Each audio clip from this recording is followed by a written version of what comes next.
Saudações a todos e a todas. É com muito prazer que eu estou aqui nesse ambiente que proporciona a divulgação de alguns lançamentos de livros, né?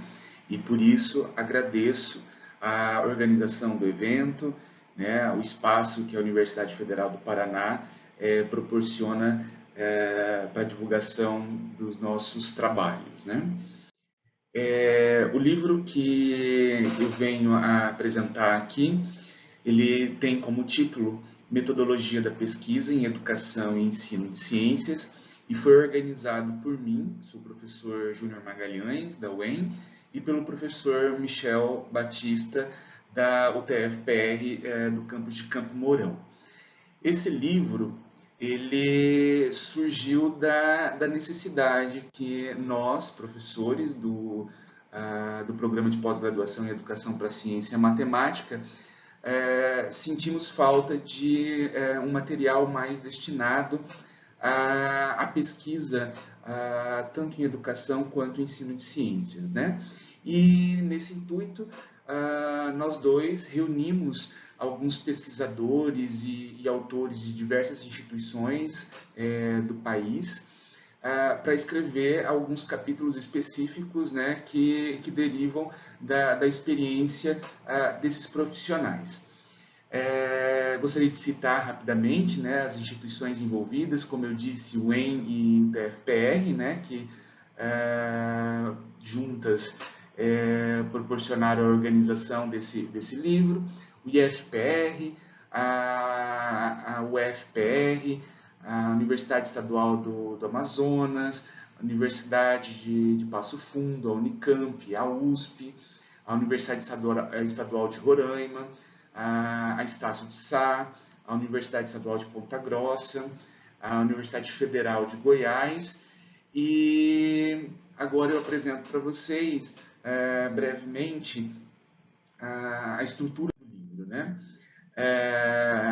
O livro começa com um prefácio, né, escrito pelo professor Marco Antônio Moreira, da Universidade Federal do Rio Grande do Sul, e segue com uma estrutura dividida em algumas partes, e a primeira dela é o que a gente chama de natureza da pesquisa, que é composta por dois capítulos, né? O capítulo que apresenta o que é a pesquisa qualitativa e a pesquisa quantitativa, e um segundo capítulo que destina a abordar o que é a pesquisa mista, né? Apresentando para a gente aí essas três possibilidades de natureza da pesquisa.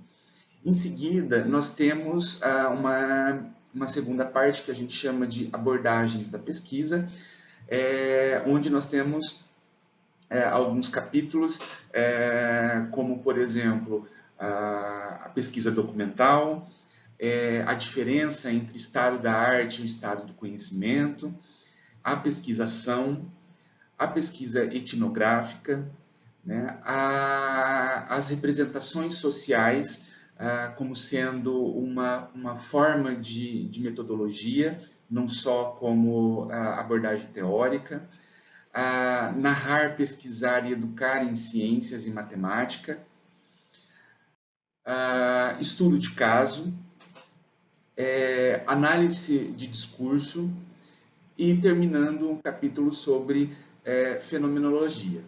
Essa parte que eu apresentei para vocês, ela traz como inovação o capítulo de representações sociais como metodologia, né, como uma abordagem metodológica, a análise de discurso também como uma abordagem metodológica e não apenas como análise de dados, como a gente vê em muitos trabalhos, e também a fenomenologia como uma abordagem metodológica e não apenas uma forma de analisar os dados, né? Então, nessa parte nós temos essa inovação que eu apresentei para vocês. A terceira parte, que a gente intitulou de Técnicas e Instrumentos de Constituição de Dados, nós temos 3 capítulos. O primeiro falando da observação, do questionário e da entrevista, como também o grupo focal. O segundo capítulo, diário de campo, gravação em áudio e vídeo e mapas mentais e conceituais. E o terceiro capítulo dessa parte, chamado, né, ou intitulado de Imagem como Fonte de Pesquisa. A outra parte, que a gente tem o título como Técnicas para Análise de Dados, nós temos o primeiro capítulo que vai falar sobre análise de conteúdo numa perspectiva de Bardan. O outro capítulo, a análise textual discursiva. E o último capítulo, a metodologia de análise de imagem. Uma outra parte que a gente chamou de a utilização de softwares para análise de dados, é composta essa parte de apenas um capítulo, né, que vai falar de ferramentas computacionais para analisar dados na pesquisa, né, e cita algumas dessas ferramentas e softwares muito interessante para ajudar a gente nas análises. E por último, ajudando principalmente os programas profissionais, um capítulo que aborda o produto educacional, né? Então, o produto educacional, principalmente em dissertações e teses desses programas que a gente chama de profissionais. Então, essa é a estrutura básica do nosso livro. O nosso livro está disponível online no endereço www.pcm.uem.br/livros. Né? Ali nós vamos ter alguns livros digitalizados ou e-books gratuitos para acesso de qualquer um que tenha interesse. Né? Então, convido vocês a fazerem o download lá no nosso site. Agradeço mais uma vez a organização do evento, a Universidade Federal do Paraná e a atenção de todos vocês para a apresentação do nosso livro. Muito obrigado.